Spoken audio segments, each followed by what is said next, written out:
علاقے کی بات ہے کہ ایک مسلم تھوڑا سفر کر رہا تھا، بس بڑی ہوئی تھی اور اس کے اندر وہ تھوڑے سے بیٹھنے کے لیے جگہ نہیں ملی، بہن آپ لگ جائیے، آپ بیٹھنے کی ضرورت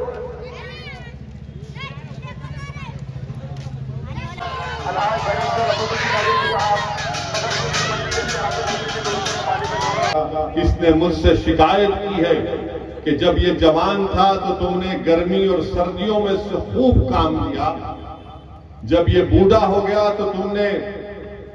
اس سے اب اونٹوں کی نسل میں اضافہ کیا، اب تم اس کی قربانی دینا چاہتے ہو،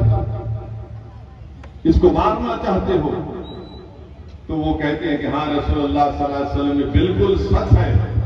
مگر آپ جب ڈگمگاتے ہیں جہاں میرے قدم مشکل میں،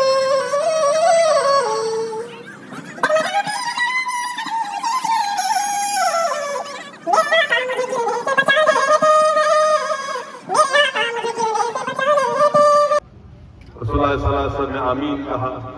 دوسری مرتبہ اللہ کے رسول صلی اللہ علیہ وسلم چونٹ نے کہا کہ آپ نے میرا خوف دور کیا، اللہ آپ کی امت سے خوف کو دور کر دے، تو رحمت العالمین صلی اللہ علیہ وسلم نے آمین کہا۔ جس میں سے قریب 2,65,931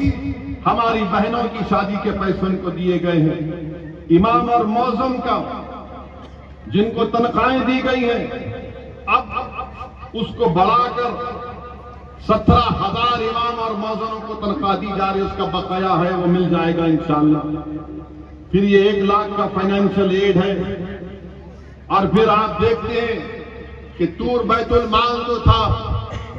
نامپلی کے پاس، وہاں پر قریب 40 کروڑ کی لاگت سے وہ انیس الغربا کی عمارت، اتنی شاندار عمارت کو مجلس اتحاد المسلمین کی نمائندگی پر بنایا گیا۔ میرے عزیز دوستوں اور بزرگوں، اس کے بعد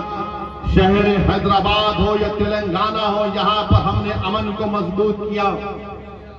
فرقہ پرستی کو بڑھنے نہیں دیا، فسادات کو ہونے سے بچایا اس شہر کو۔ اور پھر آپ یہ بھی جانتے ہیں کہ فسادات تو نہیں ہونے دیا، ہاں 2-3 جگہ پر ایسے حادثات ہوئے ہیں جس کا ہم کو تکلیف ہے، مگر مجموعی طور پر تلنگانہ میں کوئی فساد نہیں ہوا۔ یہ کام مجلس اتحاد المسلمین نے کیا، مجلس کے 7 MLA نے کیا، اور مخالفین مجلس کے پاس اس کا کوئی جواب نہیں سوائے اس کے کہ گالی دو، اسد الدین اویسی کو گالی دو، میرے ویڈیوز بنا کر ڈالتے ہیں، میرے چہرے کو بگاڑ دیتے ہیں، میری ٹوپی کو اتارا، میرے ماتھے کے اوپر جو میں اپنا ماتھا اللہ کی بارگاہ میں سجدے میں گراتا ہوں، اپنے گناہوں کی بھیک مانگتا ہوں، اس ماتھے پر نشان لگاتی ہیں۔ یہ مخالفین مجلس اتحاد المسلمین کے کارنامے کیا کیا بولے جاتے ہیں، مگر یاد رکھو مجھے اس کا کوئی اثر نہیں ہوتا۔ اس لیے نہیں ہوتا کہ رسول اللہ صلی اللہ علیہ وسلم کو طائف کے سفر میں کیا ہوا تھا، مجھے اس پر اس لیے تکلیف نہیں ہوتی کہ صدیق اکبر نے تکلیف اٹھائی،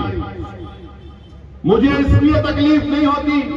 کیونکہ میری تکلیف کچھ بھی نہیں ہے جب میں امام حسین کی شہادت کو، اہل بیت کی شہادت کو دیکھتا ہوں۔ میرے عزیز دوستوں اور بزرگوں، کرناٹکا، دلی کیوں جاتے ہیں؟ آپ کی گاڑی پر گولیاں چلائی گئی، آپ پر الزام لگاتے ہیں لوگ کہ آپ خدا سے ملے ہوئے ہیں۔ قرآن